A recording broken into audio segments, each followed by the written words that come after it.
Om Swastiastu. Perkenalkan, saya Dr. Aletyanti Dewi dengan NIM 2309511143 dari kelas C. Pada video kali ini, saya akan melaporkan hasil praktikum yang telah saya jalani pada mata kuliah bakteriologi dan mikrobiologi veteriner. Baik, yang pertama kita akan masuk ke latar belakang kasus. Pada satu penetapan UAS dilaporkan bahwa beberapa ayam sakit dan ada yang sampai mati. Pertumbuhan ayam lambat dan cenderung diam atau tidak aktif. Dan dengan gejala lain yang muncul adalah mencret warna putih. Kecurigaan muncul terhadap ayam tersebut menderita kolibaksiosis. Peternak membawa feses tersebut ke laboratorium untuk diperiksa. Adapun materi praktikum, yang pertama itu ada pengenalan alat, yang kedua ada pewarnaan gram, yang ketiga ada isolasi dan identifikasi bakteri, dan terakhir adalah uji sensitivitas terhadap antibiotik. Baik, kita masuk ke latar belakang materi praktikum yang pertama.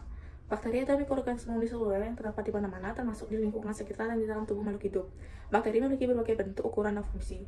Pemantauan mikroorganisme di laboratorium mikrobiologi memerlukan alat dan bahan khusus yang digunakan untuk menumbuhkan, mengamati, dan memanipulasi mikroorganisme agar diketahui bahaya, kegunaan, dan karakteristiknya.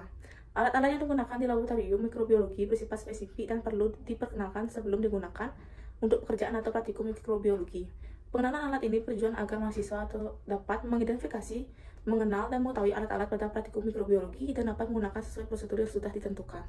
Adapun alat dan bahan yang digunakan, yang pertama itu ada OSE, yang kedua ada cawan Petri, yang ketiga ada api Bunsen, yang keempat ada autoclave, yang kelima ada inkubator, yang keenam ada aquadesk, yang ketujuh ada MCA, dan yang terakhir ada EMBA. Baik, selanjutnya itu adalah metode kerja. Metode kerja yang pertama itu adalah metode kerja dalam pembuatan media nutrisen agar atau NA. Yang pertama, itu timbang sebanyak 23,5 gram medium instan, kemudian suspensikan ke dalam aquadesk, dan volume akhir dibuat 1000 ml, lalu panaskan suspensi ini sampai agar-agar menjadi matang. Lalu masukkan ke dalam tabung reaksi, kemudian sterilkan dengan autoclave pada temperatur 121 derajat Celcius dengan tekanan 15 lbs selama 15 menit. Yang terakhir itu simpan pada tempat yang dingin dan kering. Metode kerja yang kedua itu adalah metode kerja dalam pengaplikasian sampel ke media. Yang pertama, siapkan sel koloni dan sterilkan semua alat yang akan digunakan. Kemudian ambil sampel menggunakan OSE yang sudah dipanaskan menggunakan Bunsen. Yang kedua, buatlah garis-garis di plate menggunakan OSE yang sudah berisi sampel. Sampel bakteri yang terdapat pada OSE dikultur dengan menggunakan metode garis atau strip pada media NA dan EMBA di depan Bunsen untuk menjaga kesterilannya. Dan metode kerja yang terakhir itu adalah metode kerja untuk isolasi bakteri pada media NA dan EMBA.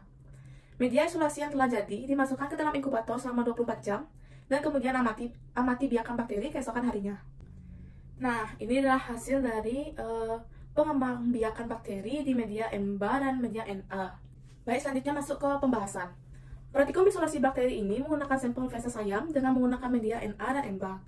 Hasil inkubasi menunjukkan bahwa pada media NA dan EMBA terdapat koloni bakteri. Koloni bakteri pada media NA memiliki warna putih, tetapi tidak dapat diidentifikasi karena NA merupakan media universal, sedangkan koloni bakteri pada media EMBA merupakan bakteri gram negatif. Pada koloni di media NA dan EMBA, terdapat perbedaan warna yaitu transparan dan merah muda. Bakteri warna merah muda merupakan indikator dari bakteri yang memfermentasikan laktosa dengan lambat, sedangkan bakteri dengan warna transparan merupakan indikator dari bakteri yang tidak dapat memfermentasikan laktosa. Pada EMBA, terdapat bakteri dengan bentuk kokus dengan tekstur yang kering. Terakhir ada kesimpulan. Koloni bakteri pada media NA memiliki warna putih tetapi tidak dapat diidentifikasi karena NA merupakan media universal, sedangkan koloni pada media EMBA merupakan bakteri gram negatif. Terdapat 182 koloni bakteri gram negatif. Salah satu bakteri gram negatif adalah E. coli. Namun tidak dapat dipastikan apakah hanya E. coli yang terdapat pada media EMBA.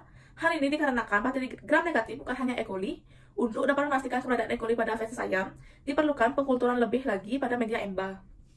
Apabila bakteri yang tumbuh pada EMBA berwarna hijau metalik, maka bakteri yang terdapat pada feses ayam merupakan E. coli, sehingga kemungkinan besar ayam di peternakan tersebut terjangkit kolibaksiosis. Namun, bakteri yang tumbuh berwarna merah muda, sehingga bila tidak dilakukan pengkulturan lebih lanjut, maka sedikit kemungkinan untuk mendiagnosis bahwa ayam terjangkit kolibaksiosis. Nah, baik, selanjutnya kita masuk ke materi praktikum yang kedua, yaitu tentang teknik pewarnaan gram dan juga uji katalase. Teknik pewarnaan gram menjadi metode paling umum digunakan dalam identifikasi bakteri. Pewarnaan gram memungkinkan pemisahan mikroorganisme menjadi dua kelompok utama, yaitu gram positif dan juga gram negatif berdasarkan perbedaan struktur dinding sel mereka. Sedangkan uji katalase juga menjadi bagian penting dalam proses identifikasi mikroorganisme. Reaksi katalase yang positif ditandai dengan perubahan menjadi gelembung oksigen, memberikan indikasi bahwa mikroorganisme tersebut menghasilkan enzim katalase. Alat dan bahan yang digunakan dalam praktikum uji pewarnaan gram. Yang pertama itu adalah gelas objek, yang kedua ada api Bunsen, yang ketiga ada ose, yang keempat ada pipet tetes, yang kelima ada larutan iodin, yang keenam ada larutan kristal violet, yang ketujuh ada larutan safranin, yang kedelapan ada isolat bakteri, yang ke-9 ada aqueduct, yang ke-10 ada alkohol 70%, yang ke-11 ada mikroskop, yang ke-12 ada oil emulsi, dan yang terakhir itu ada larutan H2O2 3%. Nah, selanjutnya kita masuk ke metode kerja. Metode kerja yang pertama itu adalah metode kerja pewarnaan gram. Pertama, siapkan preparat dari sampel koloni isolat bakteri. Yang kedua, teteskan 2-3 tetes zat pewarna pertama kristal violet pada permukaan gelas objek yang berisi bakteri yang sudah difikasi, biarkan selama 1 menit. Selanjutnya, cuci dengan air mengalir, kemudian keringkan. Lalu, tetesi dengan beberapa tetes larutan iodin agar permukaan bakteri yang diwarnai tertutup dengan larutan pewarna. Lalu, biarkan selama 1 menit. Selanjutnya, cuci sisa iodin dengan air mengalir dan keringkan. Setelah itu, gelas objek dimiringkan sedikit, kemudian sirami permukaan gelas objek yang berisi bakteri dengan larutan alkohol sampai larutan bekas cucian alkohol kira-kira tidak berwarna, kurang lebih 30 detik. Lalu, cuci dengan air mengalir secara singkat, kemudian keringkan. Selanjutnya, teteskan beberapa tetes pewarna penutup, safranin, dan biarkan selama 2 menit. Lalu, cuci dengan air mengalir pelan dan keringkan. Dapat juga menggunakan kertas saring. Yang terakhir, amati preparat dengan mikroskop berbesaran kuat 100 kali dengan minyak emulsi. Dicatat warna yang terlihat, warna merah menunjukkan bakteri gram negatif, sedangkan warna biru menunjukkan bakteri gram positif. Amati juga bentuk dan susunan sel bakteri. Metode kerja yang terakhir itu adalah metode kerja dalam uji katalase. Yang pertama, itu lakukan sterilisasi pada jarum ose dengan panaskan menggunakan bunsen pembakar sampai ujung jarum berwarna merah. Kemudian dinginkan di tengah plate, lalu pindahkan sampel dari media menggunakan jarum ose ke objek gelas yang sudah disiapkan. Lalu tambahkan 1-2 tetes larutan H2O2 3%. Setelah itu amati reaksi yang terjadi. Baik, ini adalah hasil praktikumnya. Baik, selanjutnya masuk ke pembahasan. Berdasarkan hasil yang diperoleh dari praktikum pewarnaan gram, terlihat bahwa bakteri yang diwarnai menunjukkan warna merah setelah diwarnai dengan pewarnaan safranin dengan bentuk seperti batang. Dari hal ini dapat disimpulkan bahwa bakteri yang diamati termasuk ke dalam kategori bakteri gram negatif. Hal ini terjadi karena struktur dinding sel bakteri gram negatif memiliki lapisan peptidoglikan yang lebih tipis dan ditutupi oleh lapisan lipopolisakarida. Dan dalam praktikum uji katalase, bakteri pada preparat diberi tetesan tipis larutan hidroksin peroksida dengan konsentrasi 3%. Hasil yang bisa diamati ialah perubahan warna ataupun munculnya gelembung gas oksigen yang terbentuk, serta terpisah dari mikroorganisme itu tersendiri. Jika tidak ada hal di atas disebutkan bahwa bakteri tersebut tidak dapat atau tidak memiliki enzim katalase. Sedangkan hasil praktikum yang kita sudah lakukan itu pada uji katalase tidak dijumpai gelembung oksigen. Baik, selanjutnya kita masuk ke latar belakang dari materi praktikum yang ketiga. Identifikasi bakteri merupakan kelanjutan dari isolasi bakteri pada berbagai macam media biakan yang bertujuan untuk mengetahui sifat-sifat biokimia bakteri yang dapat diketahui dengan melakukan pemupukan pada berbagai macam media. Identifikasi sifat-sifat bakteri dapat diketahui dengan melakukan serangkaian uji meliputi uji biokimia dan uji gula-gula. Oleh karena itu, untuk mengidentifikasi bakteri diperlukan sarana dan prasarana yang memadai. Dalam kegiatan praktikum ini, mahasiswa mendapatkan beberapa contoh media untuk mengetahui sifat-sifat biokimia bakteri yang tergolong Enterobacteriaceae seperti TSI, SIM, MRVP, Simon, dan juga uji gula-gula pada glutosa dan laktosa. Adapun alat dan bahan yang diperlukan, yang pertama itu adalah medium TSI, yang kedua adalah SIM, 3 ada MRVP, yang keempat ada simon citrat, yang kelima ada glukosa, yang keenam ada laktosa, yang ketujuh ada biakan bakteri, yang ke-8 ada api bunsen, yang ke-9 adalah inkubator, dan yang terakhir itu adalah needle. Selanjutnya kita masuk ke metode kerja kelima media. Yang pertama itu adalah TSI, panaskan needle sampai panas dan tunggu sampai dia dingin. Lalu ambil biakan bakteri dengan needle, tanam dengan tusukan pada bagian tegak medium, kemudian angkat needle lalu usapkan pada bagian miring medium. Setelah itu inkubasi pada suhu 30 derajat Celcius selama semalam, lalu lihat hasilnya keesokan harinya. Yang kedua itu adalah SIM. Yang pertama itu sama, panaskan needle dulu dan tunggu dia sampai dingin, lalu ambil biakan bakteri lalu tanam dengan tusukan pada medium SIM. Inkubasi selama suhu 30 derajat Celcius dan diamkan selama semalam. Nah, untuk lihat ada dan tidaknya produksi indol pada media biakan ini, keesokan harinya itu harus diberi atau ditetesi dengan reagent Ehrlich atau Convax. Terus itu yang ketiga itu adalah metode MRVP. Yang pertama itu panaskan needle dan tunggu dia sampai dingin, lalu ambil biakan bakteri dan tanam dengan mencelupkan needle ke dalam medium. Dan biakan bakteri itu dibagi menjadi 2 tabung, salah satu tabungnya itu ditetesi dengan reagent MR. Lalu inkubasi selama suhu 30 derajat Celcius selama semalam, lalu lihat hasilnya keesokan harinya. Itu adalah metode kerja yang keempat, itu adalah metode kerja untuk simon citrat agar. Pertama, panaskan needle, tunggu sampai dingin, lalu ambil biakan bakteri, lalu tanam dengan cara mengusapkan needle, mulai dari bagian miring pada pangkal, atau dalam medium, kemudian usapkan pada permukaan miring medium. Selanjutnya, inkubasi pada suhu 30 derajat Celcius selama semalam, lalu keesokan harinya lihat hasilnya. Terus metode kerja yang terakhir itulah metode kerja uji gula-gula. Pertama, panaskan needle, tunggu sampai dingin. Ambil biakan bakteri, lalu tanam dengan mencelupkan needle ke dalam medium glukosa. Dengan cara yang sama, tanam pada medium laktosa juga. Selanjutnya, inkubasi pada suhu 37 derajat Celcius selama semalam, lalu keesokan harinya dilihat hasilnya. Baik, ini adalah hasil dari praktikum yang telah dijalankan.